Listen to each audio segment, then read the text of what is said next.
এই দেখো কাঁচা আম নিয়ে নিয়েছি আমি। এখানে 1 কিলোর ওপরে আম আছে। আমি এটা দিয়ে আজকে একটু মিষ্টি আমের আচার করব, তোমরা দেখতে থাকো। এই আম দিয়ে একটু আচার করে রাখবো, আমার সারা বছরই আচার লাগে সেই জন্য।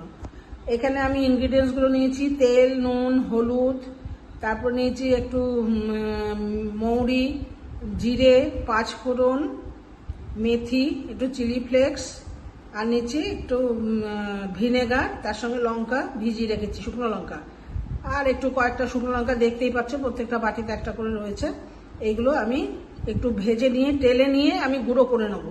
মশলাটা আমি টেলে নিয়েছি এবং ঠান্ডা করতে দিচ্ছি। এরপরে আমি এটাকে হাফ ডাস্ট করে নেবো। আমি চিনি শিরা করে তার মধ্যে আমগুলো দেখো সেদ্ধ করতে দিয়েছি।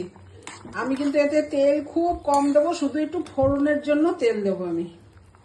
এই দেখো আমি এইটুকু তেল দিয়েছি, তেল দিয়ে একটু 5 ফোড়ন দিয়েছি। এই 2 চামচের মতন তেল আছে, এইটা আমি আচারের মধ্যে দিয়ে দেবো। দেখো আমার আমগুলো কিন্তু গোটা গোটাই আছে, দেখেছো তো? একটা আমও কিন্তু গলে যায়নি, এইভাবেই থাকবে আমগুলো। এবার আমি আস্তে আস্তে গুঁড়ো মশলা দিয়ে দেবো। আগে খানিকটা দিয়েছিলাম, এখন আবার দিয়ে দিচ্ছি সবটা। গুঁড়ো মশলা দিয়ে দিলাম, একটু চিলি ফ্লেক্স দিয়ে দিলাম। এবার এই ভিনেগারটা দিয়ে আমি গ্যাসটা অফ করে দেবো। মিষ্টি আমের আচারের ফাইনাল লুক দেখে বলো, তোমরা কমেন্ট করে বলো এটা কেমন হয়েছে।